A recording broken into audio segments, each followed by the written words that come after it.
Jai Shriram. Welcome to Masala Papad. ನಾನು ಅಜಿತ್ ಬೋಪ್ನಳ್ಳಿ.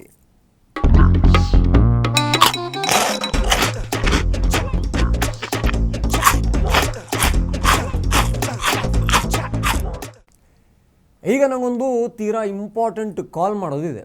ಆ ನಂಬರೆಲ್ಲ daily ಮಾಡಿ ಕಾಲ್ ಮಾಡೋ ತನಕ ನೀವು ನಮ್ಮ ಚಾನಲ್ನ ಇನ್ನೂ ಸಬ್ಸ್ಕ್ರೈಬ್ ಮಾಡಿಲ್ಲ ಅಂದರೆ ಸಬ್ಸ್ಕ್ರೈಬ್ ಮಾಡ್ಕೊಂಬಿಡಿ, ಆಯಿತಾ?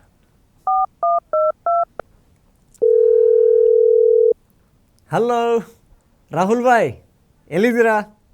ಹೇಗಿದ್ದೀರಾ? ಹೇ, ನಾನು ಸೂಪರ್. ಅದೇ ನಮ್ಮ ಹುಡುಗ ಒಬ್ಬ ಕೇಳ್ತಾ ಇದ್ದ ನಿಮ್ಮನ್ನು, ಎಷ್ಟು ರೂಪಾಯಿಗೆ ಅಂತ ಹಂಗೆಲ್ಲ ಕೇಳ್ಬಿಟ್ರಲ್ಲ. ಅಲ್ಲ, ನೀವು ಯುವಕರ ಕಣ್ಮಣಿ, ನಿಮ್ಮನ್ನೆಲ್ಲ ಖರೀದಿ ಮಾಡೋ ಕುಬೇರ ಹುಟ್ಟೇ ಇರಲ್ಲ ಬಿಡಿ. ಅದೇ ಏನು ಮ್ಯಾಟ್ರ್ ಅಂದರೆ, ನೀಟ್ ಎಕ್ಸಾಮ್ ಬಗ್ಗೆ ನೀವು ಸಂಸತ್ತಲ್ಲಿ ಮಾತಾಡಿದ್ರಲ್ಲ. प्रोफेशनल एग्जाम्स को आपने कमर्शियल एग्जाम्स में बदल दिया है. NEET is not a professional exam, NEET is a commercial exam. NEET में एक स्टूडेंट टॉपर हो सकता है, एक्सेलेंट स्टूडेंट हो सकता है, मगर अगर आप उसके पास पैसा नहीं है मेडिकल कॉलेज में नहीं जा सकता. सिंपल सी बात. कमर्शियल पेपर जो आपने बना रखे हैं, कमर्शियल एग्जाम्स, 7 साल में 70 बार पेपर लीक.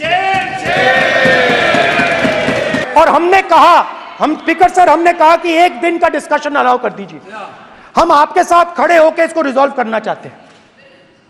इंस्टीट्यूशनल फेलियर है, हम आपकी मदद करना चाहते हैं, रिजॉल्व करना चाहते हैं. सरकार कहती है नहीं, डिस्कशन नहीं होगा.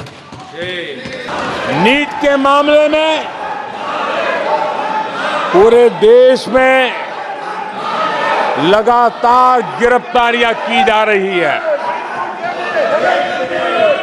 केंद्र सरकार पहले ही एक कड़ा कानून बना चुकी है.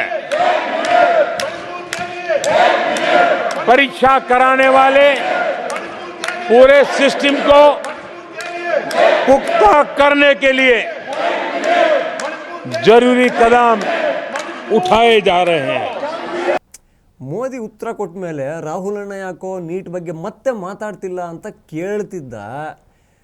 ನೀವೇನಾದರೂ ಹೋರಾಟ ಗೀರಾಟ ಶುರು ಮಾಡೋದೇನಾದರೂ ಇದ್ದರೆ ಅವ್ನು ಬಂದು ಜಾಯ್ನ್ ಆಗ್ತಾನಂತೆ. ಏನಾದರೂ ಪ್ಲ್ಯಾನ್ ಇದೆಯಾ? ಇಲ್ವಾ? ಅಲ್ಲ, ಈ ಯೂತ್ ಕಾಂಗ್ರೆಸ್ ಮುಖಂಡರು ಏನಾದರೂ ಅವರಿಗೊಂದು ಅಸೈನ್ಮೆಂಟ್ ಕೊಡಿಯಲ್ಲ, ಖಾಲಿ ಕುಂತಿದ್ದಾರೆ. ಲಾಸ್ಟ್ ಟೈಮು ನಮ್ಮ ಲೋಕಲ್ ಯುವ ನಾಯಕ ಯಾರ್ಯವನು ನಲ್ಪಾಡವರು, ಅದೇ bottle star Nalapad, Modi road ಶೋಗೆ ಮಧ್ಯ ಬಂದು ಪೊಲೀಸಿಂದ ಅರೆಸ್ಟ್ ಆಗಿದ್ದು ಬಿಟ್ಟರೆ, ಮಧ್ಯ ಬಿಟ್ಕಾಯಿನ್ ದಂಧೆಯಲ್ಲಿ ವಿಚಾರಣೆಗೆ ಬಂದಿದ್ದು ಇವೆರಡು ಬಿಟ್ಟರೆ ಬೇರೆ ಸುದ್ದಿ ಇಲ್ಲ. ನೀಟ್ ಎಕ್ಸಾಮಲ್ಲಿ ಮೋದಿ ಲಫ್ಡ ಮಾಡೋರೆ ಅಂತ ಡೆಲ್ಲಿಯೆಲ್ಲ ಬೇಡ, ಇಲ್ಲೇ ಫ್ರೀಡಮ್ ಪಾರ್ಕಲ್ಲಿ ಒಂದು ಪ್ರೊಟೆಸ್ಟ್ ಮಾಡಿಸಿದ್ರೆ ನಮ್ಮ ಹುಡುಗ ಕೂಡ ಬರ್ತಾ ಇದ್ದ. ಯಾಕೆ ನೀವು ಇತ್ತೀಚೆಗೆ ನೀಟ್ ಬಗ್ಗೆ ಮಾತಾಡ್ತಾ ಇಲ್ಲ ಅನ್ನೋದು ಅವಂಗೆ ಅರ್ಥ ಆಗ್ತಾ ಇಲ್ವಂತೆ. ಅಲ್ಲ, ನೀಟ್ ಎಕ್ಸಾಮ್ ಹಗರಣ CBI ಕೊಟ್ರಲ್ಲ, ಏನಾಯ್ತಂತೆ? ಜಾರ್ಖಂಡಲ್ಲಿ 3 ಜನ ಅರೆಸ್ಟಾ? ಸೂಪರ್ ಅಲ್ಲ. ಎಕ್ಸಾಮ್ ಪೇಪರ್ ಲೀಕ್ ಮಾಡಿರೋ ಆ ಖದೀಮ್ರಿಗೆ ಸರಿಯಾಗಿ ಆಯಿತು. ಆದರೆ ಇದಕ್ಕೆಲ್ಲ ನಿಮಗೇನೆ ಕ್ರೆಡಿಟ್ ಕೊಡಬೇಕು, ಖುಷಿಯಿಂದ ಕೊಡೋಕ್ಕಾಗತ್ತೆ ರೀ. ಯಾಕೆಂದರೆ ಇದನ್ನು ಜೋರಾಗಿ ಸೌಂಡ್ ಮಾಡಬೇಕು. ರಾಹುಲಣ್ಣ, ನೀವು ಒಂದು ವೇಳೆ ನೀವು ಈ ನೀಟ್ ಬಗ್ಗೆ ಅಲ್ಲಿ ಸಂಸತ್ತಲ್ಲಿ ಧ್ವನಿ ಎತ್ತದೇ ಇದ್ದಿದ್ರೆ, CBIಗೆ ಮೊದಲೇ ಕೊಟ್ಟಿದ್ರೂ ಕೂಡ ಇಷ್ಟು ಬೇಗ ರಿಸಲ್ಟ್ ಬರ್ತಾ ಇತ್ತಾ? ಆ ಲೀಕ್ ನನ್ನ ಮಕ್ಕಳು ಫೋಟೋ ಹಾಕಿ ಉಗಿರಿ ಅಣ್ಣ, ಟ್ವಿಟ್ಟರಲ್ಲಿ ಉಗಿರಿ, ಫೇಸ್ಬುಕ್ಕಲ್ಲಿ ಉಗಿರಿ, ಯೂಟ್ಯೂಬಲ್ಲಿ ವಿಡಿಯೋ ಮಾಡಿ ಹಾಕಿ ಹೋಗಿರಿ, ಇಡೀ ದೇಶಕ್ಕೆ ಗೊತ್ತಾಗಲಿ. ಏನು ಹಾಕೋದು ಕಷ್ಟನಾ? ಯಾಕಣ್ಣ? ಈಗ ನೀಟ್ ಬಗ್ಗೆ ಧ್ವನಿ ನೀವೇ ಎತ್ತಿದ್ರ, CBI ಇನ್ನೂ ಫಾಸ್ಟಾಗಿ ಕೆಲಸ ಮಾಡೋಕ್ಕೆ ನೀವೇ ಕಾರಣ ಆದ್ರೆ, 3 ಜನ ಅರೆಸ್ಟ್ ಆದ್ರೆ, ಇದು ನಿಮ್ಮ ಇಲೆಕ್ಷನ್ ಥರವೇ ನೈತಿಕ ಗೆಲುವು ಅಂದ್ಕೊಂಡು ಮೋದಿಯವದೆಲ್ಲ ಆಗಿದ್ರೂ ಕೂಡ ಅಕ್ರಮಕ್ಕೆ ಮೋದಿನೇ ಬ್ರೇಕ್ ಹಾಕಿದ್ರು ಕೂಡ ಬ್ರೇಕ್ ಆಯಿಲ್ ಹಾಕಿದ್ದು ನೀವೇನಾ? ಹೌದು, ಯಾರು ಅರೆಸ್ಟ್ ಆದವರು? ಹಜಾರಿಬಾಗ್ ಸ್ಕೂಲ್ ಪ್ರಿನ್ಸಿಪಾಲ್ ಮತ್ತು ವೈಸ್ ಪ್ರಿನ್ಸಿಪಾಲಾ? ಎಲ್ಲಿ? ಜಾರ್ಖಂಡ. ಯಾರಾದರೂ ಏನು, ನಮ್ಮ ವಿದ್ಯಾರ್ಥಿಗಳ ಬದುಕಲ್ಲಿ ಆಟ ಆಡಿದವರು ಅಂದರೆ ಸುಮ್ಮನೆ ಬಿಡ್ತೀವಾ? ನೀವು ಮಾತ್ರ ಸುಮ್ಮನೆ ಬಿಡಲೇಬೇಡಿ, ಫೋಟೋ ಹಾಕಿ ಹೋಗಿರಿ. ಏನು ಹಾಕೋದು ಕಷ್ಟನಾ? ಯಾಕಣ್ಣ? ಹೌದು, ಅರೆಸ್ಟ್ ಆದವರು ಹೆಸರೇನಂದ್ರಿ? ಅನ್ಸುಲ್ ಹಕ್ ಮತ್ತು ಇಮ್ತಿಯಾಜ್ ಅಲಾಮಾ. ಇದು ಮ್ಯಾಟ್ರು. ಈಗ ಅನ್ಸುಲ್ ಹಕ್ಕು ಮತ್ತು ಇರೋದನ್ನು ಆಕಾಶ್ ಮಿಶ್ರಾ, ಇಮ್ತಿಯಾಜ್ ಅಲಾಮ್ ಇರೋದನ್ನು ಈಶ್ವರ್ ಅಲ್ಖಾನಂದ ಈ ಥರ ಏನಾದರೂ ಚೇಂಜ್ ಮಾಡೋಕ್ಕೆ ಆಗಲ್ಲ? ಅದೇ ಮುಂಬೈ ಅಟ್ಯಾಕ್ ಆದಾಗ ಕಸಬ್ಗೆ ಹಿಂದೂ ಐಡೆಂಟಿಟಿ ಕೊಟ್ಟು ಬೆಂಗಳೂರಿನ ಹಿಂದೂ ವಿದ್ಯಾರ್ಥಿ ಸಮೀರ್ ದಿನೇಶ್ ಚೌಧರಿಯನ್ನು ನಾಮಕರಣ ಮಾಡೋಕ್ಕೆಲ್ಲ ಪ್ರಯತ್ನ ಆಗಿತ್ತಲ್ಲ, ಅದೇ ಥರ ಇಲ್ಲೇನು ಮಾಡೋಕ್ಕಾಗಲ್ವಾ? ನೀಟ್ ಎಕ್ಸಾಮ್ ಲಫ್ಡಾದಲ್ಲಿ ಹಕ್ ಮತ್ತು ಇಮ್ತಿಯಾಜ್ ಇದ್ದಿದ್ದಕ್ಕೆ ಇತ್ತೀಚೆಗೆ ನೀವು ಏನೂ ಮಾತಾಡ್ತಾ ಇಲ್ಲ ಅನ್ನೋದು ಖಂಡಿತ ನಂಗೆ ಗೊತ್ತಿರಲಿಲ್ಲ ಅಣ್ಣ. ನಾನೇ ಅಂದಾಜು ಹಾಕ್ಕೋಬೇಕಿತ್ತು ವೋಟ್ ಬ್ಯಾಂಕಿಗೆ ಕಷ್ಟ ಆಗುತ್ತೆ ಅಂತ. ನನಗೆ ಹೊಳಿಲೇ ಇಲ್ಲ, ಅದಕ್ಕೆ ಇರಬೇಕು. ನಿಮ್ಮ ಚೇಲಾಗಳು ಕೂಡ ಟ್ವಿಟರ್ನಲ್ಲಿ ಸೌಂಡೇ ಇಲ್ಲ, ನೀಟ್ ಎಕ್ಸಾಮ್ ಬಗ್ಗೆ ಒಬ್ರದ್ದು ಪೋಸ್ಟೇ ಇಲ್ಲ. ಇವರಿಬ್ಬರು ಬಿಡಿ ಸಾವ್ರು, ನಿಮಗೆ ಪೋಸ್ಟ್ ಹಾಕೋಕ್ಕೆ ಕಷ್ಟ ಆಗ್ಬೋದು. ಇನ್ನೊಬ್ಬರು ಜರ್ನಲಿಸ್ಟ್ ಕೂಡ ಅರೆಸ್ಟ್ ಆಗಿದ್ದಾನಂತೆ, ಜಾರ್ಖಂಡವನು. ಜಾರ್ಖಂಡವನು ಅಂದರೆ ಕೇಸಿಂದ ಜಾರ್ಖಂಡವನಲ್ಲ, ಜಾರ್ಖಂಡ್ ರಾಜ್ಯದವನು ಒಂದೇ. ನೀವು ತುಂಬ ತಮಾಷೆ ಮಾಡ್ತೀರಣ್ಣ. ನೀವು ಜಾರ್ಖಂಡ್ ರಾಜ್ಯದ ಜರ್ನಲಿಸ್ಟ್ ಒಬ್ಬನು, ಅದೇ ಹಿಂದಿ ನ್ಯೂಸ್ ಪೇಪರು ಪ್ರಭಾತ್ ಖಬರ್ಗೆ ಕೆಲಸ ಮಾಡೋನು ಅಂದರಾಗಿದ್ದಾನಲ್ಲ, ಅವನ ಹೆಸರು ಹಾಕಿ ರುಬ್ಬಿ ಅಣ್ಣ ಚಟ್ನಿ ಆಗಬೇಕಲ್ರು. ಹೆಂಗೂ ನಿಮಗೆ ಪತ್ರಕರ್ತರನ್ನ ಬಯೋಕ್ಕೆ ಹೇಳ್ಕೊಡ್ಬೇಕಾ? ಮೋದಿ ಇಂಟರ್ವ್ಯೂ ಕಂಡು ಕಮ್ಮಿ ಬೈಕೊಂಡಿದ್ರ? ಜಗತ್ ಕಳ್ಳ ಜರ್ನಲಿಸ್ಟ್ ಅಂತ ಇಕ್ಕಿ ಅಣ್ಣ. ರಾಹುಲನ ಹೆಸರು ಕೇಳಿದ್ರೆ ರಾಹುಕೇತು ಒಟ್ಟಿಗೆ ಬಂದಂಗೆ ಭಯ ಬೀಳ್ಬೇಕು. ಹಾಕಿ ಅಣ್ಣ, ಆ ಪತ್ರಕರ್ತನ ಹೆಸರನ್ನ ಹಾಕಿ ಅಣ್ಣ. ಏನು ಹಾಕೋದು ಕಷ್ಟನಾ? ಯಾಕಣ್ಣ? ಹೌದು, ಆ ಜರ್ನಲಿಸ್ಟ್ ಹೆಸರು ಜಮಾಲುದ್ದೀನ್ ಅನ್ಸಾರಿನಾ? ಅಲ್ಲ, ಇದೇನಾಗೋಯ್ತಣ್ಣ?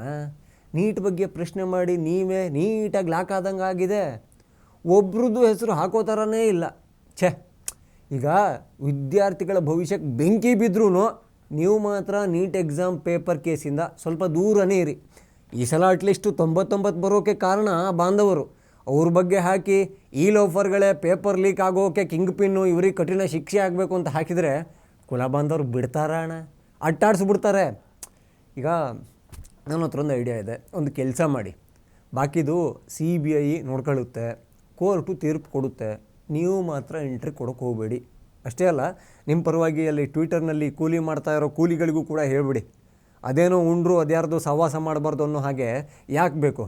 ರೋಡಲ್ಲಿ ಹೋಗ್ತಾ ಇರುವಾಗ ತಲೆ ಮೇಲೆ ಮರ ಬಿತ್ತು ಅಂದರೆ ಅದು ನಮ್ಮ ಗ್ರಹಚಾರ. ಬೀಳ್ತಾ ಇರೋ ಮರದಗಳ ಓಡೋಗಿ ನಿಲ್ಲೋದು ಗಾಂಚಾಲಿ. ಬೇಡ ಅಣ್ಣ, ಜಸ್ಟ್ ಲೀವ್ ಇಟ್ ಅಣ್ಣ, ಬಿಡಿ.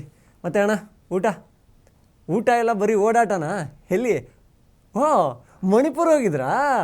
ಗ್ರ್ಯಾಂಡ್ ವೆಲ್ಕಮ್ ಸಿಕ್ಕಿರ್ಬೇಕಲ್ಲ ನಿಮಗೆ. ಮಣಿಪುರದ ಜನಕ್ಕೂ ನಿಮಗೂ ಒಂದು ಸಿಮಿಲಾರಿಟಿ ಇದೆ. ಏನು ಹೇಳಿ? ಗೆಸ್ ಮಾಡಿ. ಓಕೆ, ನಾನು ಹೇಳ್ತೀನಿ. ನಿಮಗೂ ನಮ್ಮ ಇಂಡಿಯನ್ ಆರ್ಮಿ ಕಂಟ್ರಿ ಆಗಲ್ಲ, ಅಲ್ಲಿ ಮಣಿಪುರದ ಮಂದಿಗೂ ಕೂಡ. ನಮ್ಮ ಆರ್ಮಿ ಬಂದರೆ ಸಾಕು, ಹೆಂಗಸ್ರನ್ನ ಮುಂದೆ ಬಿಟ್ಟು ವಾಪಸ್ ಕಳಿಸ್ಬಿಡ್ತಾರೆ. ಈಗಂತೂ ನೀವು ಹೋಗಿದ್ದೀರಾ ಅಂದರೆ ಫುಲ್ ಗಿಲಿ ಮಾಡಿಬಿಡ್ತಾರೆ. ಬಟ್ ನಿಮ್ಮ ಮಾತು ಕೇಳ್ತಾರೆ ಅನಿಸುತ್ತೆ. ಅಲ್ಲಿ ಮಣಿಪುರ ಇದೆಯಲ್ಲ, ಸಿಕ್ಕಾಪಟ್ಟೆ ಡ್ರಗ್ಸ್ ಎಲ್ಲ ಬೆಳೀತಾರೆ. ಮೋದಿ ಸರ್ಕಾರ ಒಂದು ಕಡೆಯಿಂದ ಕ್ಲೀನ್ ಕಿಸ್ನಪ್ಪ ಮಾಡ್ತಾಯಿದೆ, ಅದು ಬೇರೆ. ಬಟ್ಟು ನಿಮ್ಮ ಮಾತು ಕೇಳೋದಕ್ಕೆ ನೀವು ಒಂದು ಮಾತು ಹೇಳಿ, ಡ್ರಗ್ ಎಲ್ಲ ಬೇಡ, ಕಷ್ಟಪಟ್ಟು ಕೃಷಿ ಮಾಡಿ ಉದ್ಧಾರ ಆಗ್ತೀರಾ ಅಂತ. ಅಯ್ಯ, ಹೇಳಕ್ಕೆ ಹೋದ್ರಾ? ಓಡಿಸ್ಬಿಟ್ರಾ? ಏನೋ ಗೋ ಬ್ಯಾಕ್ ರಾಹುಲ್ ಗಾಂಧಿ ಅಂತ ಪೋಸ್ಟರ್ ಹಿಡ್ಕೊಂಡು ನಿಂತಿದ್ರಾ? ಬಟ್ ನೀವೆಲ್ಲೂ ವಾಪಸ್ ಬರ್ತೀರಾ? ಇಡೀ ಭಾರತಕ್ಕೆ ಡರೋ ಮತ್ತಂತ ಹೇಳಿರೋರು ನೀವು. ಆ ಪುಟ್ಟ ರಾಜ್ಯ ಮಣಿಪುರಕ್ಕೆಲ್ಲ ಭಯ ಬೀಳ್ತೀರಾ? ಏನೋ ಓಡ್ ಬಂದ್ರಾ? ಇರಲಿ, ಇದಕ್ಕೆ ನಾವು ಭಯ ಅಂತ ಕರೆಯೋದು ಬೇಡ. ಬಿಲ್ಡಪ್ಪಿಗೆ ಚೆನ್ನಾಗಾಗಲ್ಲ. 100 ಜನ ಏನು ಮಾತಾಡಿದ್ರು ಅನ್ನೋದಕ್ಕಿಂತ 4 ಜನ ಹೋರೋ ಥರ ಆಗಲಿಲ್ವಲ್ಲ, ಆ ಸ್ಥಿತಿ ಮುಖ್ಯ. ನಿಜ ಅಲ್ವಣ್ಣ?